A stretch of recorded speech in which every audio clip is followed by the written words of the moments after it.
Hi, this is Iris Classon and welcome to In Love with Code.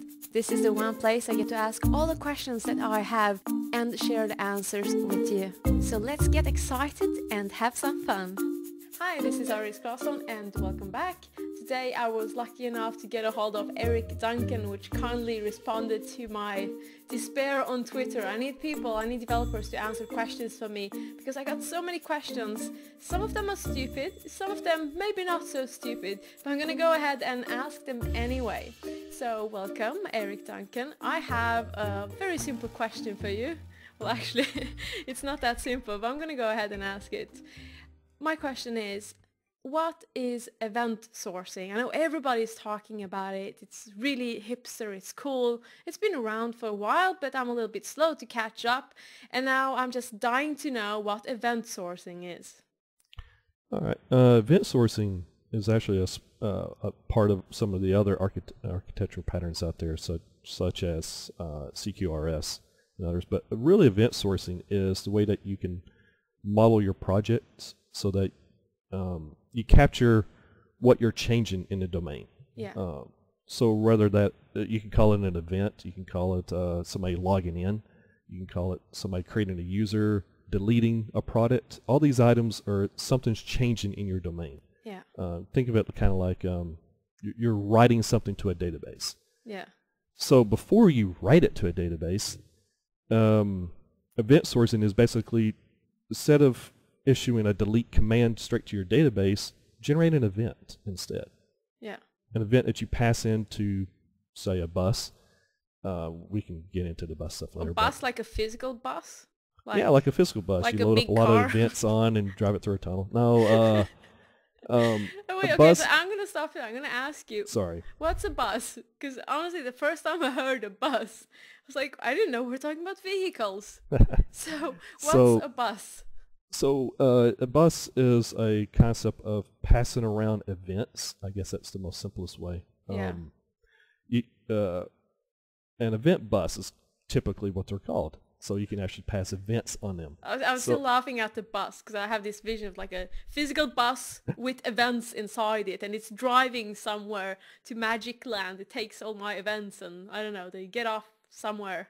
But I guess this bus, I guess I shouldn't even mention the bus because I'm mentioning too many acronyms already. That's right. Let's continue. So yeah. So what's the difference between, usually when you save data, you save data in a database, the user does something, and usually I save some event data with that as well, when the data was saved and I guess events around that. Is there any difference between event sourcing itself and saving that type of data? Is event sourcing just saving the events separately from the actual data itself, if it makes sense what I'm saying? Yes. Events is a concept where you build in your changes that you're going to be performing in the system. Like I'm going to be deleting a user, or I am logging into the system. Yeah. And these events you can pass into, or not pass in. These events combine into the system to change state. Yeah. Now you can store. Typically what we do in C# and Microsoft is we store those events off into a central repository that can be replayed later. And the key to events is you want to capture as many events as you can, stack them up.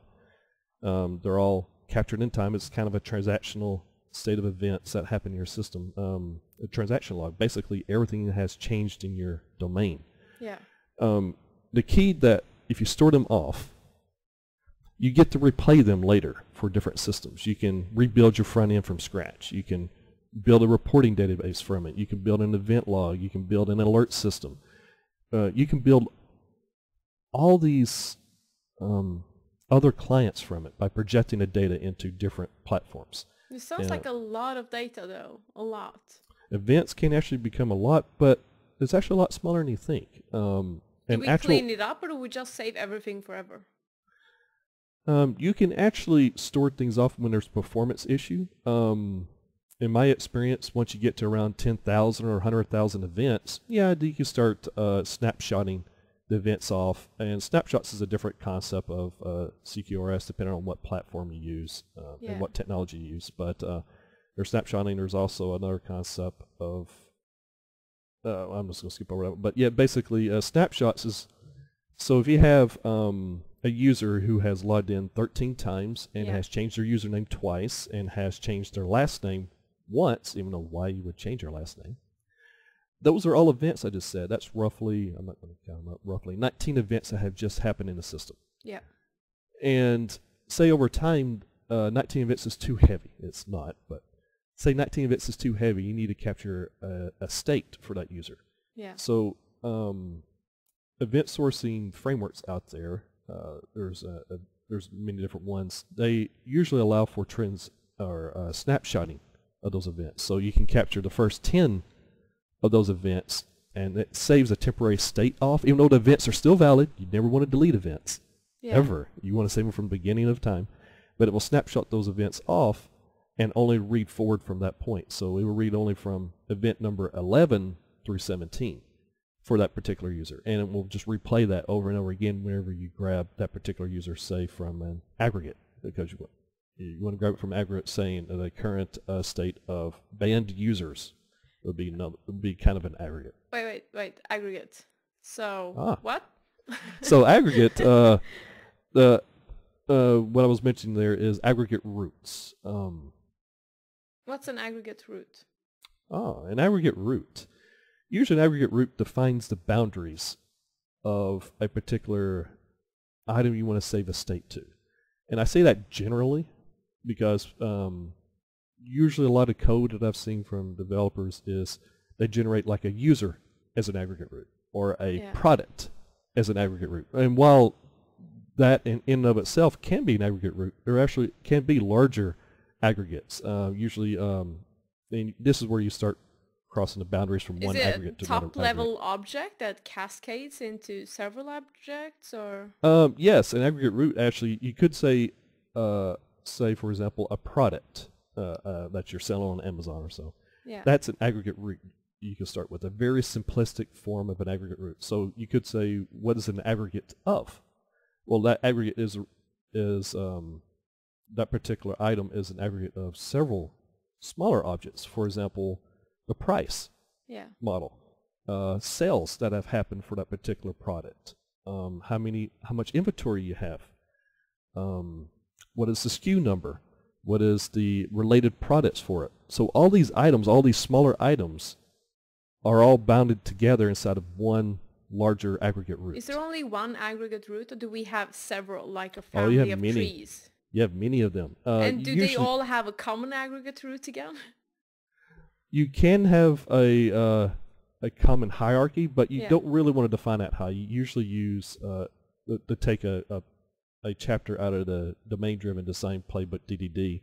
Yeah. There's a term called ubiquitous languages that I usually use to orchestrate these aggregate roots. So if somebody goes, hey, I'm going to have products for sale on my site, but users are going to come to my platform and they're going to buy these products, but at the same time, they're going to be possibly checking out the ads that I have.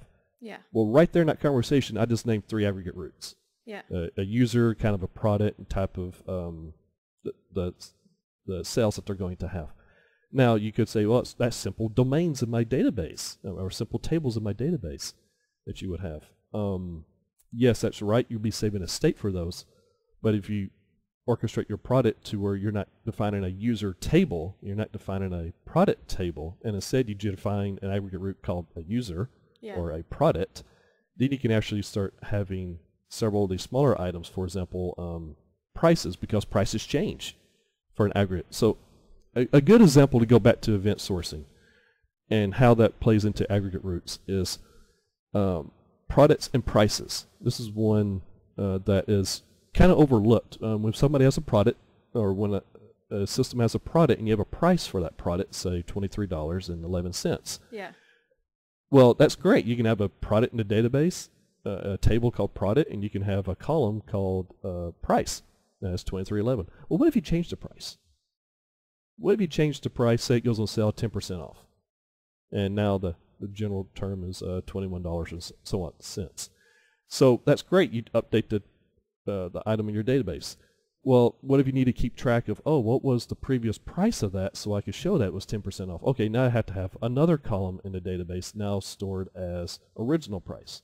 Well, what if the manufacturer changes the manufacturer suggested price to try to get rid of inventory? Now you have to change it again. Well, okay, what was the original? So you start adding all these columns in a database to save the state when you don't have the history of events of why you changed all those things. So the problem event sourcing solves is you would use the events to get that information instead. Yes. So everything I just mentioned there in the last 1 minute or so is basically you want to have a price for a product. Well, later on you want to put the sell on a product. Later on you want to go back to original price for that product. Later on the manufacturer changes the price.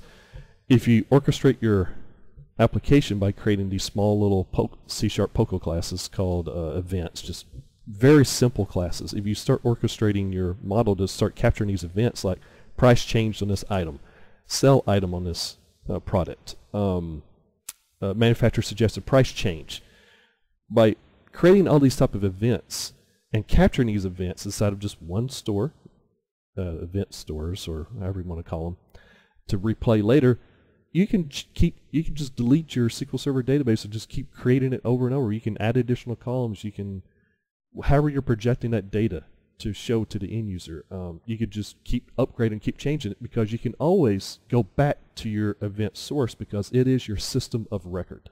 Yeah. It is where your domain was created from. It makes me think of version control. I don't know why I keep thinking of Git. Oh, version control is perfect. SVN, Git. That's like the absolute best example of event sourcing, because version control, every revision in the database or every revision in Git is an event. I'm sure you don't mean all version controls. Not all, sorry, not all. But a lot of us... Without going into depth on that one, but yes. I was thinking about Git in particular, because I really love how Git works. I guess I'd have to do a separate recording on that. But it's just very clever. And it really only saves what it needs to save, and it gives us, we can do whatever we want basically with that little amount of data. Yep, Git and SVN, very similar to Subversion, very similar in how it stores only what changed in the system. Yeah. And I know a lot of people cringe when I say Subversion or SVN because that's like been kind of pushed off from the current Git stuff. But Subversion, they're very similar. The core difference, of course, being Git is distributed repositories, where SVN is a centralized repository. Yeah. But it's still the same concept, where every item that changes in the system, only what changed is an event that happened on that particular item. I can understand that some people are a little bit worried about that, because like, no, I just want to save everything all over again. It's kind of like having a Word file and you change a sentence and you only save the new sentence to as a separate thing instead of saving the whole document again. So instead of having like the same document saved 10 times with additions to it, you have like your base document, and then you have the events of what you actually did, right? Am I correct. Understanding it? You're dead on. Yes. So some are a little bit worried, like, but I don't know. I mean, what happens if I lose the base? And that worrisome part is exactly what a lot of seasoned developers are worried about when they start thinking about CQRS. It's like, no, I got to have the whole product. I got to have the whole Word document at all times because that's what I have. Yeah. And it's like, yes, we have the change tracking turned on in Word document, but it's still getting larger and larger, and I got to have multiple copies, multiple revisions. So I named this particular Word document XYZ version 2, another one's version 3, version 4, but it's very large Word documents. Well, storing each individual Word document is basically creating each individual tables in your SQL database. That's a lot of data. Today, it's a lot of systems are growing in complexity and also the amount of data, because everything is about data today. Correct. But I can see one problem though. What if there's corruption? If something breaks the chain of events, you're screwed, right? Or so that's where do you have a backup plan, or that's usually where you have to be kind of cautious on what you store the events as. Yeah. And of course, back up your events at all times. So if you have a corruption, you can restore those events. But you actually hit on a slightly different, what came to mind is another topic. very similar to corruption is, what if you have corruption in your domain? Like a piece of code was released that introduced a bug. For example, we're going to change first names for a user as an event. Yeah. Well, that first name for a user did a regex pattern that lowercase the first letter of everything, for example. Uh-oh. Oops, that's a bug. Lowercasing. Yeah, oops, that's a bug. Now, everybody that issued that event, since you released that particular version of that domain, everybody has issued that, everybody has changed their first name, now have lowercase letters. Yeah. Oh no, we have a problem in our software. How do we fix that? Well, of course, in SQL, you can just go change the state and everything, but you're not capturing that. So in event sourcing, the way you correct bugs is basically you just publish another event. Yeah. So you create another event called fixing first names. And fixing first names basically gets published when any event that happened for changing first name that happened previously for that particular version. So by having events and you have versions on each of these events, you can actually issue fixes, for example, or however you want to call these, it does bug sound fixes. a little bit like tiny hacks, you know, and at some point you have to keep in mind, oh, wait a minute, so I had this thing, and then I have this thing. This is where code snippets come in. This is where code snippets or shortcuts come in. In C#, it is a little terse in C# to use events. It becomes a lot of mundane, a lot of not quite copying code, because you can encapsulate a lot of that code off in base classes and interfaces, and you can actually tinker with T4 templates. Is one thing I kind of like doing, and T4 templates to build those events. And T4 templates are just basically, simplified templates that auto-generates code for you based on what you've decided for it to do, right? Yeah, I usually define T4 templates as code that writes code.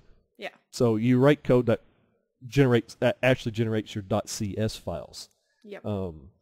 The slave you always wished you had, the intern.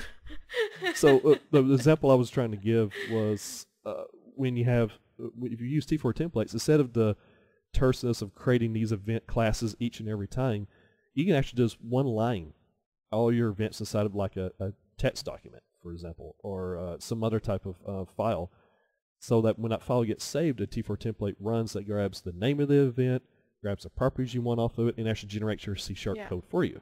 And so if you can do that in T4 templates, I am sure there must be plenty of frameworks as well, right? And products. For generating those? For event sourcing. Oh, yes. There's different there's actually so many different interpretations of event sourcing. Could rattle off some, but they're very easy to Google. And but yeah, there's quite a lot of different frameworks. And what I would really caution people on is just keep it simple. You just want it as small as code as possible to write, because in the end, what we're writing in code in event sourcing, trying to capture the business intent. Yeah. You sit down with your managers, you sit down with your boss, you figure out your clients, you figure out exactly what their intent is. You want to write it as fast as possible. And it's good that you spend time ahead by using these T4 templates, about implementing the current version of Event Store or the in-service bus, wherever you're going to use to build it all. It's great that you spend time ahead of time to do that, but once you get to a point, it's time to write code. Yeah. And you want to keep it short and sweet as possible. And that's usually where architects, you kind of think ahead of time for defining those tools ahead of time for what the team's going to be using. Yeah. So is there a place for event sourcing in any application system, or are there places where it just isn't a good fit, or it's just overkill? Like, well, when shouldn't you do this? Because I'm totally going to event source everything right now, and I'm going to jump on that bus, and I'm going to go to my event store. Yeah, when event sourcing finally hits you, and you're like, oh god, this is so cool, you want to do everything in events. Yeah. You want to do everything cool. You start walking around, oh, that's going to be an event. I don't want a database for that anymore. I don't want no SQL. I don't want that. I just want events. Yeah. Well, actually, events aren't for everything. For example, I think I was mentioning logging in earlier. Yes, you can create an event for logging in, say if you want to capture the last login state. That would be one item for a login in, but necessarily you don't need login, especially for, say, a banking website. You definitely want to capture the event of when somebody logs in, or when two-factor failed or not failed. All those are events. Two-factor has failed. That's an event that happened in the system. Yeah. Two-factor pass, that's another event. So you definitely want to capture that for a banking application, but for, say, a blog or say a simple phone location application you want to write for your phone, events aren't a big deal to log in or to capture for logins and for certain things. But no, you definitely don't want to event source everything, but you do want to think ahead about the business intent. Yeah. If the business does want to know logins, it would be nice to go ahead and publish those events on the system. I try to lean towards more events than I actually use when I tinker with event sourcing, so that in the future, you never know. In 6 months down the road, business may ask you, hey, we want to know everyone that failed logins in the last 2 months. Yeah. If you don't have an event for that failed login, then basically you can't give them that info. You can say, oh, well, we released code that we're now capturing that. Yeah. So on one hand, you could say that you don't really need it. But on the other hand, if you think ahead of time what business might need, you might actually start generating a lot more events than you actually use in the system. And it's not a bad thing to have too many events for particular aggregates. But event sourcing really keeps it in track for that particular domain and what you were changing for that particular aggregate. But there's also another concept called external events that we can get into as well. Well, I think this is enough for myself for now, so I don't have a complete brain meltdown with information. To sum it up, can we say that event sourcing is, if we really want to simplify it, it's a different way of thinking about data. It's a different way of... like that's so vague, you can't get any more vague than that. You can say that about everything, can't you? I'll let you summarize this. Summary. Let me think about this for a moment. So I would pose the question. I'm going to try to take a shot at this for summarizing. And then you can cut this out or whatever. So to summarize event sourcing, one could actually pose the question, I want to have users in my system. Yep. First thought goes in your mind for standard distributed transactions is, oh, I want to create a user table. Create users. So for event sourcing, when you create that user table, great, you release the product. Well, how do you know when that user was created? Oh, I had a date time column on my table. Okay, well, how do you know how many times the users changed their username? Maybe they're changing it 10 times a day. How would you know that? How would you know when a user deleted themselves out of the database? Of course, you have to think ahead of time for all these, but if you create events that capture your intent every time, sorry, I shouldn't say every time. I already messed up the whole response. No, it's right. It's good. Continue. It's fine. So with event sourcing, if you summarize your events, let me start over. Or let me finish this. So with event sourcing, if you were to capture that intent for each time the user wants to change or a state change in your system, then you could actually, you're free to really project that data into different concepts or different front ends or different reporting systems. But that's really the core difference between event sourcing and just storing the table in your database. You really get to project that data in different formats later on down the road because you've already captured it ahead of time. Do you save it in addition to the data? So user logs yes. in. So it's in addition, so you have a new column, user logged in, and then somewhere you have all the events as well.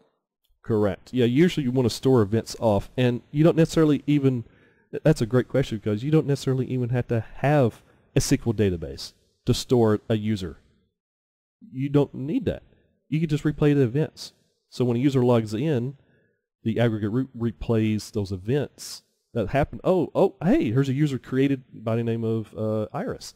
So let's log in Iris. So you don't necessarily even have to have a SQL database or a NoSQL database or a store. You can build your whole system off of one simple, well, I won't say simple, but event source. That's my comfort zone. I want my SQL database, I want my tables, I want my columns, and I want my rows, and that's the advantage. It's square, and it's text, and my boss, or my, not saying my boss, the client can open it in the management studio and they can take a look at it and it's real data. Because if it's not there, it's not for real, and then... And that's great because and that particular example is great because if you had an event source system where you're storing all your events in a simple table, yes, you can create your own event source table that stores all as your event store. Or there's several different frameworks out there that already has this for you that handle ambiguity and conflicts and all these things ahead of time for you. So I recommend grabbing some of the free ones out there. I think you can write some really neat scripts as well. That's true. But to get back to it, so you can have these events stored in your system, and you want your comfort zone, you want your SQL Server, you want your reporting, you want your Crystal reports, and and my response is like, great, what table do you want? You want a users table? Great, I'll give you that. What about a failed login users table? I'll give you that one too. Anything you want, I'll give it to you. So the steps is simple. Sounds like the perfect bartender. Yes, I will give it to you. I'll mix these so events I have into all any the way. ingredients. I can make any cocktail in the world, while you only have that, pre-mix in your fridge. And the way you could do that is you thought ahead of time to create those events for user logged in, user failed login, user failed third-party authentication, and user was created and user deleted. Because you thought ahead of time to create those 5 events, I can create any of those things. You create failed login table and create a how many times they changed their username, or well, that would be a 6th event. But yeah, you create these events ahead of time. I could project this any way you want it. Eric, I want to know, I need a database to query how many times the user has failed. Okay, give me a few minutes. Let me create a console app that in the back in my mind, I'm going to replay those events to generate one SQL table called failed logins. And I'll populate all the data I have in it. Create the username, create the email address, at exactly what time they failed, and you can do any kind of queries you want off of that. Yeah. Will be anything I can do. No, anything you can do, I can do better. Mm-hmm. Okay, I think I got it now. I got it. Hallelujah. I definitely shouldn't be singing, but I got it now. I hope the listeners got it. Otherwise, you're gonna get a lot of questions from other people. Do you have a Twitter handle? Of course you do. I know you have, because that's how I got a hold of you. But you might want to share it with the people. Sure. My Twitter handle is eduncan 911. That's EDUNCAN 911. Cool. Well, people, if you have more questions, go harass him, because I need to let this kind of sink in a little bit first. Hope I provided some entertainment, and I hope Eric provided some answers. Thank you so much for tuning in, and we'll keep talking about this. We're going to be talking about DDD and CQRS, and also in-memory databases soon. All the juicy, sexy, hipster things going on right now, and we don't want to be left out in the cold. We want to be cool. I'm cool. I am so cool. Even cooler when I actually know what this stuff is. So thank you for tuning in, and goodbye.